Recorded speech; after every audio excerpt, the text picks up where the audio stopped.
Actu sortie. Sur Radio Laser. Et si vous vous offriez une escapade en plein monde poétique, c'est possible sur le territoire du côté de la forêt de Brocéliande. Et c'est le Dixit poétique Eddie Réjouissance qui revient donc les 26 juin et 5 juillet prochains. On est avec le directeur de ce Dixit poétique, Jean-Pascal Dubost, qui va nous en apprendre un petit peu plus sur cette édition. Bonjour. Bonjour. Ça fait déjà pas mal d'éditions pour Eddie Réjouissance. Qu'est-ce que nous réserve le Cru 2026 ? Alors c'est la 13e édition du festival. Comme tous les ans, nous invitons plusieurs poètes pour venir dire et performer des textes.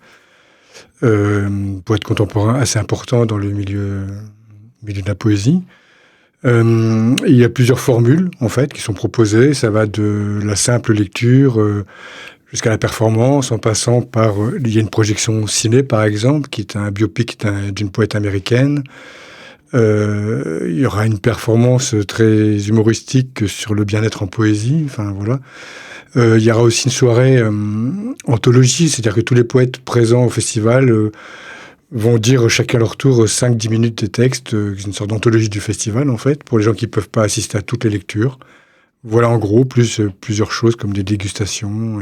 On sent en tout cas que pour vous c'est important de rendre la poésie la plus accessible possible au public. Oui, c'est le principe en fait. Donc déjà nous sommes en milieu rural, donc pas forcément un milieu familier avec la poésie contemporaine. On voit ça plus dans les grandes villes et dans des centres d'art contemporain, on va dire. Donc notre principe, c'est d'être itinérant sur Brocéliande, d'aller de commune en commune, dans des espaces qui ne sont pas forcément dédiés à la culture, pour rencontrer les habitants en fait, de Brocéliande. Et ça vaut le coup d'ouvrir les oreilles, de recevoir un peu de poésie. Comment vous expliquez d'ailleurs que la littérature est bien ancrée, beaucoup de gens lisent, beaucoup de gens écoutent de la musique. Comment ça se fait que finalement, on n'est pas si nombreux que ça à lire de la poésie, à en déclamer, à en écouter? Alors, la poésie jouit malheureusement d'une réputation liée à l'école, en fait, notre cursus scolaire qui nous a pas toujours, on va dire, initiés à la poésie contemporaine, mais plutôt à la poésie ancienne. Moi, je suis plutôt partisan d'initier les élèves par la poésie contemporaine et après de venir vers les anciens. Je serais plutôt dans l'ordre inverse.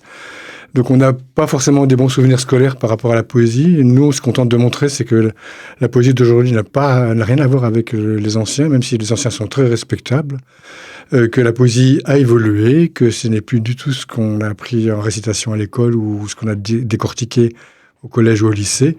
C'est autre chose. La poésie ne se passe pas que dans les livres, d'ailleurs. Oui. C'est ce qu'on essaie de montrer. Et justement, c'est quoi la différence, la poésie contemporaine ? Pourquoi ça vaut le coup de s'y intéresser ? Comment elle est ? Alors déjà, elle s'est assez affranchie de toutes les contraintes prosodiques, de la rime, du compte des syllabes, etc. Même s'il y en a encore qui pratiquent ça, mais ça reste une minorité. Donc depuis, on va dire, le début du 19e siècle, grâce au mouvement comme le dadaïsme, la poésie a bougé, beaucoup bougé dans sa forme. Et le dadaïsme, justement, est un mouvement qui est à la fois littéraire et pictural, artistique, qui a introduit la notion de performance, donc où le texte n'est pas simplement lu, mais il est aussi, on va dire, acté, joué, bougé, gestué. Enfin, la poésie se passe aussi hors le livre. Donc il y a cet aspect-là, cet aspect un peu formel. Et puis, la poésie d'aujourd'hui est très connectée au monde contemporain. Et ça, nous, on invite des auteurs qui sont soucieux de ce qui se passe aujourd'hui, des poètes liés à l'écologie, au féminisme, etc. Ça, on est avec des mots peut-être d'aujourd'hui, voilà. Parce qu'on pense, vous évoquiez à très juste titre ces poésies qu'on a appris à l'école, qui étaient souvent écrites avec des mots qui n'étaient pas les nôtres. Là, pour le coup, on va entendre des mots qu'on va utiliser ou des mots qui nous paraissent un peu plus familiers, mis en poésie. Voilà, des mots d'aujourd'hui, des mots... pour certains poètes même de la parlure d'aujourd'hui, tels qu'on les parle. Donc déjà, ce langage-là nous est beaucoup plus familier et beaucoup plus familier aux gens. Et c'est par ce biais-là qu'on essaie de sensibiliser les personnes. Maintenant qu'on a eu cette introduction, évidemment, il y a beaucoup de monde au Dixit Poétique. On ne va pas pouvoir parler de tous les gens que vous avez invités, mais vous avez un beau programme en papier qu'on peut trouver un petit peu partout, qui détaille tout ce monde.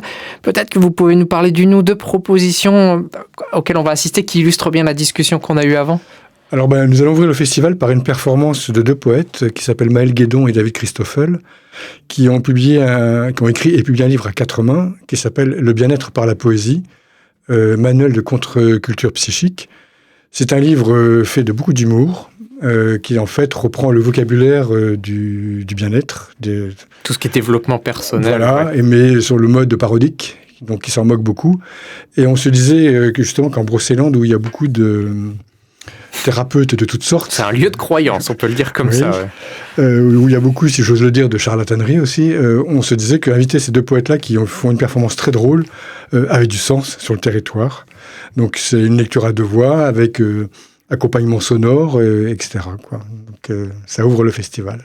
Parfait. Est-ce qu'il y a un autre rendez-vous, tant qu'on y est, que vous aimeriez nous donner ? Du coup, je vais aller à l'autre bout, qui est la clôture du festival, puisqu'on termine le festival par 2 performances au Jardin des Augustins, à Paimpont, et notamment par le dernier, donc sera le poète belge, Timothéo Sergoy, qui est un poète qui a baroudé à travers le monde, qui est un poète on va dire de la poésie street art, donc qui colle des affiches, qui placarde des slogans poétiques un peu partout, et qui aussi produit des performances assez drôles aussi. Donc ça naît effectivement beaucoup sur le ton de l'humour.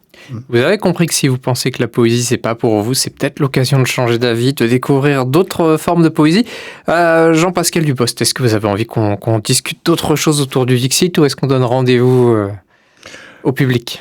Dixit Poétique, en fait, a une programmation sur toute l'année. Il n'y a pas que le festival. On programme des poètes au Printemps des Poètes, par exemple. On organise une résidence d'auteur de 2 mois, tous les ans. Donc, on fait plusieurs choses. Donc, le festival s'inscrit dans notre programmation annuelle. Mais voilà, et puis je dis pas tout parce que... non, il y a tellement de choses, mais allez voir le programme, ça vaut le coup. Et puis surtout, si vous êtes intéressé par ce que vous voyez, si vous vous rendez à ce festival Eddie Réjouissance, approchez les membres de l'association pour voir un petit peu ce qui se passe le reste de l'année. Ça peut largement valoir le coup. On vous rappelle qu'en plus de tous ces moments de rencontre avec des poètes, vous avez des ciné, des lectures, vous avez même parlé de dégustation. Donc autant dire que le programme, il est varié. C'est Eddie Réjouissance.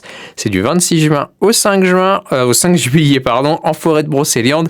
Et c'est mon invité, Jean-Pascal Dupost, qui est directeur de ce Dixit Poétique, qui vous a invité. Merci à vous. Merci.